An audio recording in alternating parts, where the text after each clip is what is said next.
গত বর্ষদিন আমার মামলার হাজিরা ছিল।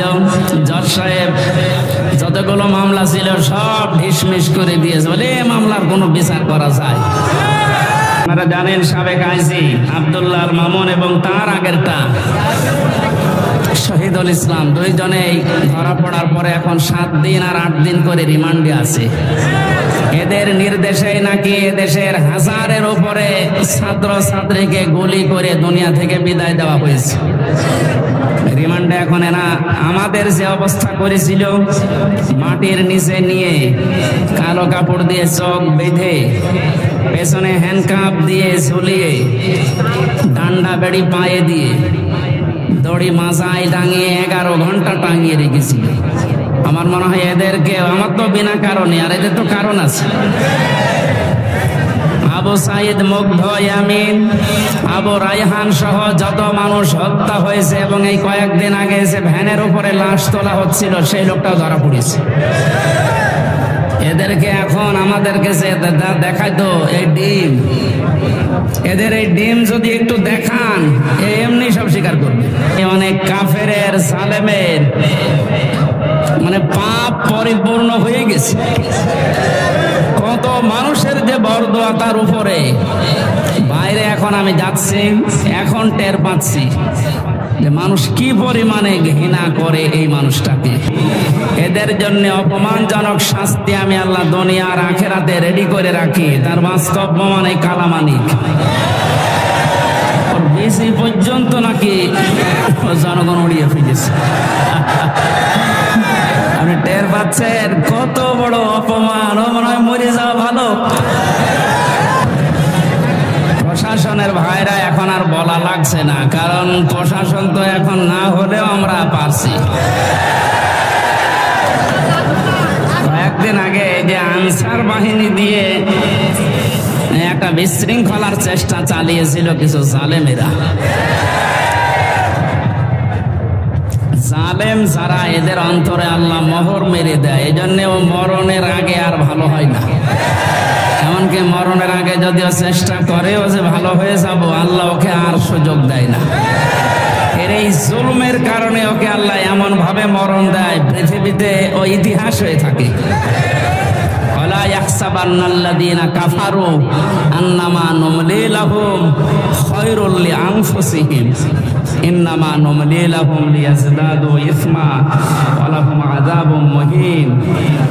কোরআনে কারীমের সূরা আলে ইমরানের ভিতরে আছে, এটা 178 নম্বর আয়াত। আল্লাহ তাআলা বলেন, ওয়ালা ইয়াহসাবান্নাল্লাযীনা কাফারু আন্নামা নুমলি লাহুম খায়রুল লিআনফুসিহিম।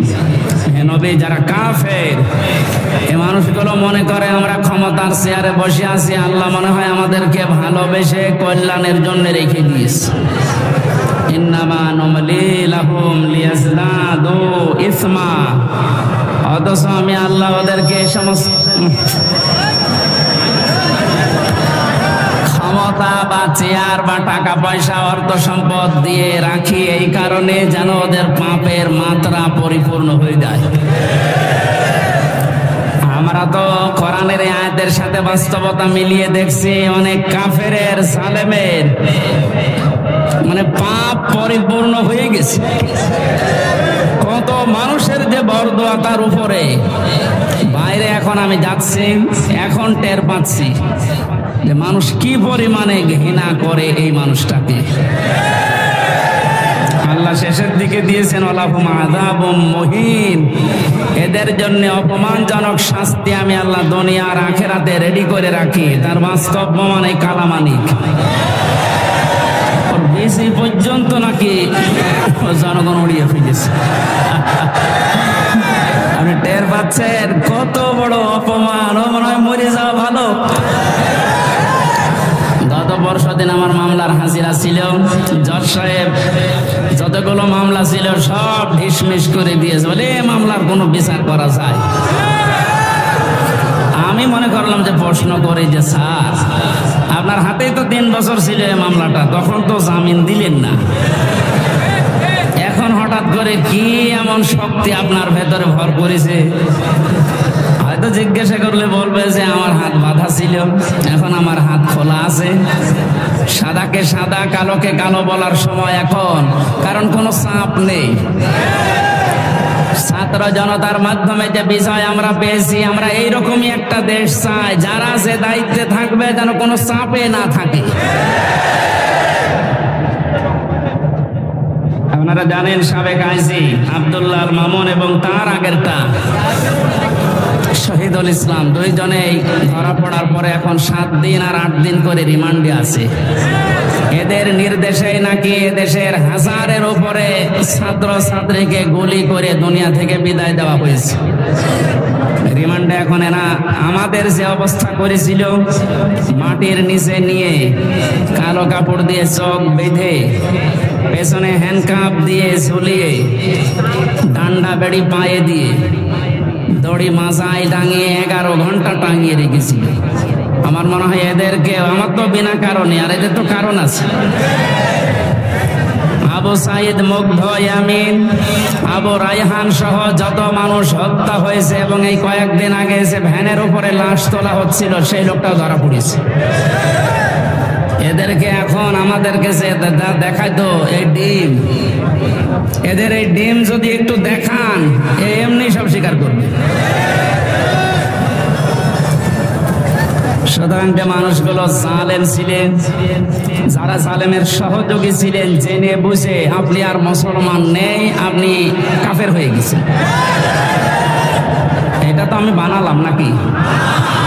কেউ যদি জালেম হয় আর কেউ যদি জেনে শুনে জালেমের সহযোগী হয়, তাকে সহযোগিতা করে, সাহায্য করে, যারা এগুলো করবে তারা নবীর উম্মত থেকে বের হয়ে যাবে। নবীর উম্মতের ভেতরে যদি না থাকে, ও কি কথা বলেন?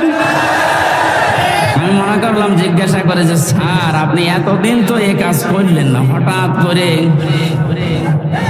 আমার বিচার শেষ হওয়ার পরে যেহেতু আমার সব ডিসমিস করে দিয়েছে, আর কিচ্ছু নেই, একেবারে বেকসুর খালাস, তার মানে 3টা বছর পর্যন্ত আমাকে জেলে রাখা পুরাটা অন্যায়, আমার তো কোনো দোষ পেলেন না। কথা বলেন না। যাদেরকে বিনা কারণে এভাবে বছরের পর বছর জেলে রাখা হয়, তারা যদি নির্দোষ প্রমাণ হয় বিচারের পর, যারা এ বিচার দিয়েছিল মামলার আয়ু থেকে শুরু করে টপ টু বটন প্রত্যেককে ওইভাবে জেল খাটানো দরকার। তাহলে যদি ন্যায় বিচার প্রতিষ্ঠা হয়। ওনার যেমন হাত এখন খোলা, প্রত্যেক জায়গায় আমরা এরকম হাত খোলা পরিবেশ এবং বিভাগ চাই। কথা বলেন। কেউ যেন এ কথা বলতে পারে না হুজুর আমার কিছু করার নেই, উপরের নির্দেশ।